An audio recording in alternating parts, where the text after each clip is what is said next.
মহাভারতের পাতায় এমন এক যোদ্ধার গল্প আছে যিনি জন্মেছিলেন রাজপুত্র হয়ে কিন্তু সারাটা জীবন কাটিয়ে দিলেন এক ব্রাত্য এক পরিচয়হীন মানুষ হিসেবে। তিনি ছিলেন দাতা, তিনি ছিলেন বীর, তবুও ইতিহাসের কাছে তার পরিচয়টা কেমন যেন এক হেরে যাওয়া যোদ্ধার। তার নাম কর্ণ। আজকের এই আলোচনায় আমরা ঠিক এই প্রশ্নটাই বোঝার চেষ্টা করব। কর্ণ কি সত্যিই মহাভারতের সবচেয়ে ট্র্যাজিক হিরো, নাকি এমন একজন যোদ্ধা যিনি আসলে নিজেরই কিছু ত্রুটিপূর্ণ নীতির কাছে হেরে গিয়েছিলেন? চলুন কর্ণের সেই জটিল জীবনের গল্পে একবার ডুব দেয়া যাক। কর্ণের জীবনের যে ট্র্যাজেডি, তার শুরুটা কিন্তু একেবারে তার জন্ম থেকেই। এক রাজকীয় জন্ম, যা তার জন্য আশীর্বাদ না হয়ে উঠেছিল এক আজীবনের অভিশাপ, আর তৈরি করে দিয়েছিল এক অন্তহীন পরিচয় সংকট। গল্পটা শুরু হচ্ছে ঠিক এইভাবে। কুমারী কুন্তী সূর্যদেবের বরে এক পুত্র পেলেন, কিন্তু সমাজের ভয়ে, লোকলজ্জার ভয়ে নিজের সন্তানকে তিনি নদীতে ভাসিয়ে দিলেন।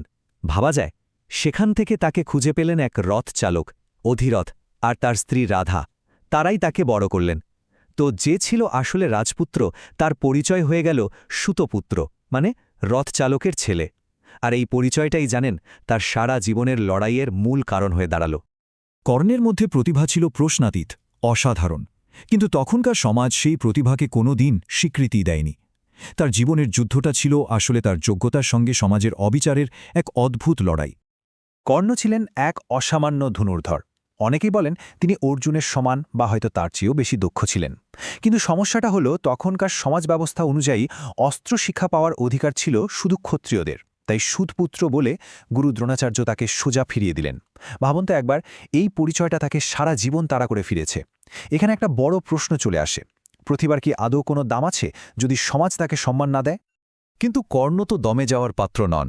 শিক্ষা লাভের জন্য তিনি গেলেন পরশুরামের কাছে, কিন্তু সেখানেও নিজের পরিচয় লুকোতে হল। আর যখন সেই মিথ্যাটা ধরা পড়ল, তিনি পেলেন এক ভয়ঙ্কর অভিশাপ। গুরু পরশুরাম বললেন, জীবনের সবচেয়ে প্রয়োজনের মুহূর্তে কর্ণ তার শেখা সবচেয়ে জরুরি বিদ্যা ভুলে যাবে। আর এই অভিশাপটাই যেন তার নিয়তিটা ঠিক করে দিল।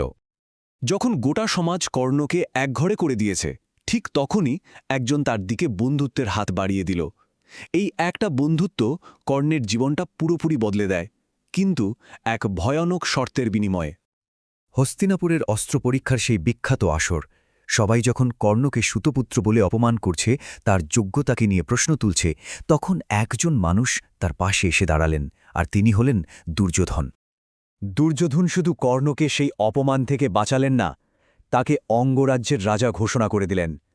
ভাবুন একবার, এক মুহূর্তে কর্ণ সেই সব কিছু পেয়ে গেলেন যার জন্য তিনি সারাটা জীবন হাহাকার করেছেন: সম্মান, পরিচয় আর একজন বন্ধুর নিঃশর্ত স্বীকৃতি। দুর্যোধনই প্রথম ব্যক্তি যিনি কর্ণের প্রতিভাকে তার জন্ম পরিচয়ের ওপরে স্থান দিয়েছিলেন। আর এই ঋণ কর্ণ কোনোদিন ভুলতে পারেননি। কিন্তু সব কিছুরই তো একটা দাম দিতে হয়, তাই না? এই বন্ধুত্বের দাম ছিল অসম্ভব। দুর্যোধনের প্রতি সেই কৃতজ্ঞতা, সেই ঋণের বোঝা, সেটাই কর্ণকে অধর্মের পক্ষে দাঁড় করিয়ে দিল। আর ঠিক এখানেই শুরু হলো তার নৈতিকতার সবচেয়ে বড় পরীক্ষা। কর্ণের চরিত্রের সবচেয়ে বিতর্কিত আর অন্ধকার দিকটা বোধহয় প্রকাশ পায় দ্রৌপদীর বস্ত্রহরণের সেই সভায়। এই একটা ঘটনাই হয়তো তার মহানায়ক হয়ে ওঠার পথে সবচেয়ে বড় কাঁটা হয়ে দাঁড়ায়। দ্রৌপদীর সেই চরম অপমানের মুহূর্তে কর্ণ শুধু চুপ করেই ছিলেন না, অনেক বর্ণনা অনুযায়ী তিনি সেই অপমানকে সমর্থনও করেছিলেন। এমনকি তিনি দ্রৌপদীকে বেশ্যা বলে সম্বোধন করেন, যা তার নৈতিক পতনের এক চূড়ান্ত উদাহরণ হিসেবে দেখা হয়। তাহলে কি এই মুহূর্ত থেকেই কর্ণের পতন শুরু? তার ট্র্যাজিক হিরোর পরিচয়টা কি এখানেই শেষ হয়ে যায়, আর শুরু হয় নৈতিকভাবে স্খলিত এক চরিত্রের পথ চলা? এই একটা ঘটনা তার জীবনের সমস্ত মহত্বকে যেন এক নিমিষে প্রশ্নের মুখে ফেলে দেয়। এরপর কুরুক্ষেত্র যুদ্ধের ঠিক আগে কর্ণ তার জীবনের সবচেয়ে বড় সত্যিটার মুখোমুখি হন, আর সেই মুহূর্তে তাকে একটা চূড়ান্ত, কঠিন সিদ্ধান্ত নিতে হয়। যুদ্ধের ঠিক আগে তার জন্মদাত্রী মা কুন্তী এসে তার আসল পরিচয়টা প্রকাশ করেন। তিনি বলেন, তুমি আমারই পুত্র, পাণ্ডবরা তোমার ভাই। কর্ণ প্রথমবার জানতে পারেন যে তিনি আসলে একজন রাজবংশীয়, একজন পাণ্ডব। কিন্তু দেখুন, এই চরম সত্যিটা জানার পরেও কর্ণ পাণ্ডবদের পক্ষে যোগ দিতে অস্বীকার করেন। তার কাছে যে মা তাকে জন্মের পরেই ত্যাগ করেছিলেন, তার চেয়ে সেই বন্ধু অনেক বড় যে তাকে সমাজের লাঞ্ছনার হাত থেকে বাঁচিয়ে পরিচয় দিয়েছিল। দুর্যোধনের প্রতি তার বন্ধুত্ব আর কৃতজ্ঞতাকেই তিনি নিজের ধর্ম বলে মনে করলেন। এই সিদ্ধান্তটাই কর্ণকে এক মহান কিন্তু ভীষণ করুণ একটা চরিত্রে পরিণত করে। তিনি বন্ধুত্বের মর্যাদা রাখলেন, কিন্তু বৃহত্তর ধর্মের পথটা হয়তো ছেড়ে দিলেন। অবশেষে সেই দিনটা এলো, যেদিন কর্ণের ভাগ্য, তার পাওয়া সমস্ত অভিশাপ আর তার নিজের নেয়ার সিদ্ধান্তগুলো সবকিছু মিলেমিশে তার জীবনের অন্তিম পরিণতিটা লিখে দিল। কুরুক্ষেত্রের যুদ্ধক্ষেত্রে কর্ণের রথের চাকা মাটিতে বসে গেল। পরশুরামের সেই পুরনো অভিশাপ সত্যি হল।